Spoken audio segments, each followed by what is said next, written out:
Casino is truly a social dance, meaning everything from the rhythmic pattern we step in to the body movement, how we connect, and just how the dance feels all flow from one place, the basic step. That's why in the Casino Fundamentals course, I go over it in detail. So not just the steps and the counts, but how to properly lead and follow it, as well as body movement drills to help avoid common pitfalls that can make the step look not as good as it could. Because we take so much from it, it's hard to think of a step that's more important to Casino. So here on YouTube, from the Casino Fundamentals course, here's the basic step of Casino, Paso de Son. Using just the two-step, we were able to connect with the pulse of the music, synchronize our steps with a partner, and set a literal groundwork for where we were going to start stepping when we really got the dance going using the basic step of Casino that we're going to go over right now, Paso de Son. Both the two-step and Paso de Son have us going back and forth between these two sets of footprints that we laid out, but there's two differences in how we go about doing that. As opposed to the press in the step out to the side that I would do in the two-step, Paso de Son has us stepping twice underneath our center. That means fully changing the weight from one foot to the other,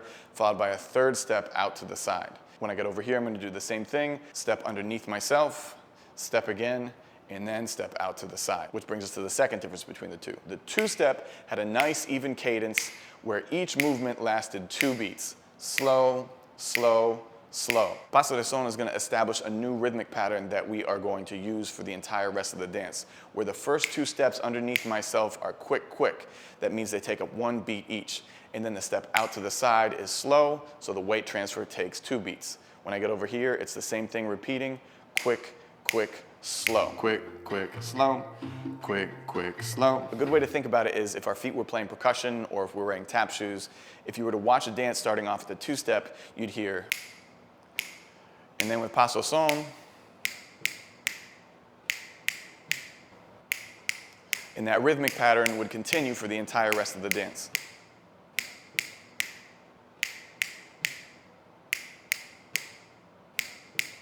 We want to be sure to maintain the same body movement fundamentals that we've gone over in the individual version of the steps, taking grounded steps where the weight follows the bent knee, natural torso movement to balance ourselves where the shoulders remain parallel, and a little bit of forward torso rotation. The follows can use all those to accentuate the hips. What's going to change is going from having the arms tabletop to them being in the closed position embrace. The lead is going to have his left arm up and the right arm on the follow's back, and the follow is going to have her right hand up and the left arm placed in contact with the lead's right. Changing the arm position from tabletop to where they're going to be in closed position is enough to throw off the torso movement, and if that happens when we're dancing with a partner, we'll be starting the dance off with incorrect body movement that not only looks weird, it's going to lead to a bad connection. So thankfully there's some drills we can do solo that are going to ensure no matter what position our arms are in, our torso movement is always going to be keeping our shoulders parallel. And it's going to go back to this original isolation with the arms outstretched to the side.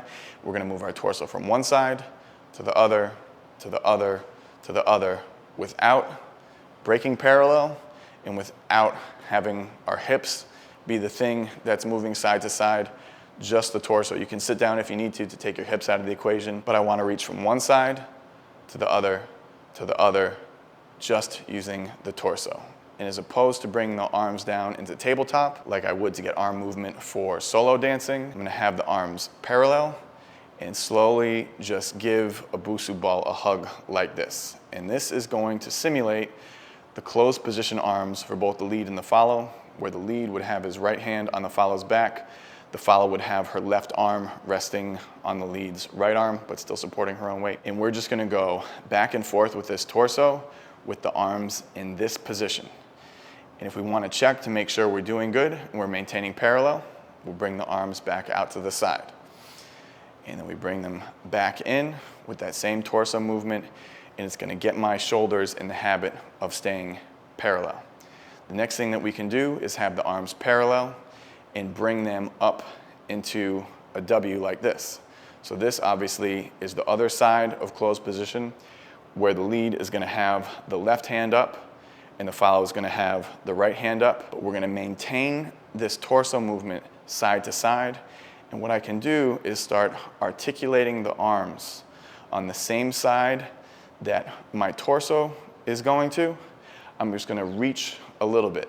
Reach, reach, reach, reach. Like there's an apple over here and an orange over here on a tree, and I'm confused as to whether I want the apple or the orange or the apple or the orange, and I can let the elbow bend a little bit, and this same movement is going to simulate what I'm doing in closed position. And these movements aren't just aesthetic, they're also functional, because when we go from a two-step, we're really just swaying side to side.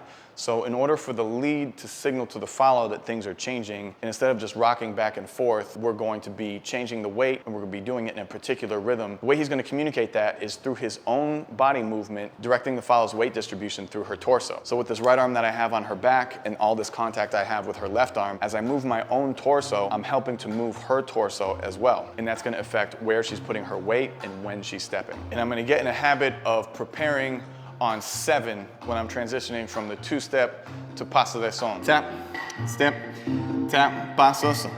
1, 2, 3. To give the follow a little bit of warning and show that we're going from one cadence to another. Tap, step, tap, Paso Son.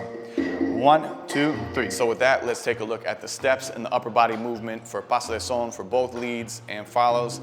If I listen to the track, I hear the question phrase and the resolution phrase, the rise and the fall. So I know what side the 1 is going to be on. And if I tune into the bass, I know that's going to give me 4 and 8. So I'm listening 4, 8, 4, 8, 1, 4, 5, 8, 1, 4, 5. I got press, step, press, step. At this point in the video, press. I play a generic percussion track and run through the leads. 1, 2, 3, 5, 6, 7. 1, 2, 3, 5, 6, 7. So I'm imagining guiding her torso back and forth. And follow steps. Paso Son coming at you. 5, 6, 7. 1, 2, 3, 5, 6, 7. 1, 2, 3, 5, 6, 7. For the sake of YouTube retention, I will leave that part to you and skip forward to doing the steps with a partner. If you like what you see there and you'd like to learn casino in a similar amount of detail, the Casino Fundamentals course is on sale for the original pre-order price of just $49 for 50 people and counting. So let's take these upper body movements with us into our practice with a partner, which if we maintain the fundamentals of frame and connection, the leads will be able to lead a distinct difference between the two-step and Paso de Son, and the follow will be able to receive that information and follow it. We also want to be sure to keep our foundational body movement with an added challenge to the follows to keep those hip circles going in closed position to give the move some style. For the leads part, it starts with the left, and it's together, together, and then out with the left. And then right, left, out with the right. Left, right, out, right, left, out. 1, 2, 3, 5, 6, 7. 1, 2, 3, 5, 6, 7. And then for the follows, it's going to be the same thing but backwards. So it's going to be her right foot first. 1, 2, 3, 5, 6, 7. 1, 2, 3, 5, 6, 7. Together, together, out. Together, together, out. Together, together, out. Together, together, out. So I'm an advocate of dancing on different counts and learning all of the theory, all of the numbers, so that eventually you can forget about it and stop counting.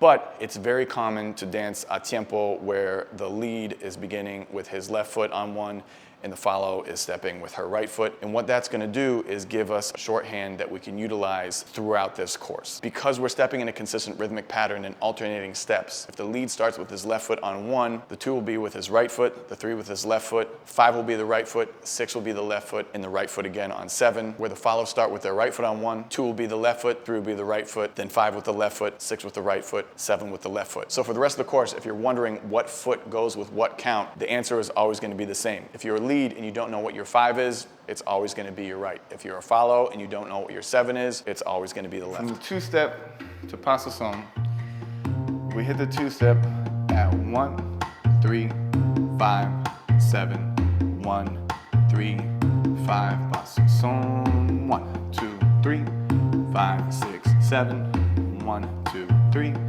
5, 6, 7, quick, quick, slow, quick, quick, slow, quick, quick, slow, quick, quick, slow. 1, 2, 3, 5, 6, 7. 1, 2, 3, 5, 6, 7. Maybe even a more useful takeaway from looking at Paso de Son, because everything in this social dance is going to flow from this basic step, is that the dance is going to take the essence of that step, enjoying that pause when we go out. The first two steps are in place and the third step is pronounced. A lot of times when people are learning a dance, they're worried about what they have to do on one, when they have to start stepping again. So you can count with numbers, you can say the feet, you can say where the feet go, together, together, out. But really, in my head, when I'm looking for something to get the feeling of how I'm stepping, what I'm really kind of thinking is like, D, D, ah, D, D, ah, D, D, ah, D, D, ah, and kind of relaxing through that slow beat, helping to hold the pause and not rushing to get ahead. If you emphasize the third step, if we keep that same feel, so that'll be 3 and 7, and relaxing through the slow beat and the pause, it's gonna help you hold those slow steps and give any move you do a relaxed and confident aesthetic. D, D, ah, D, D, ah, D, D, ah, D, D, ah, D, D, ah. So there's plenty more casino left, but learning this step the right way is going to help with all of it. If you'd like to see more videos from the course, I'll be putting up clips on this playlist right here.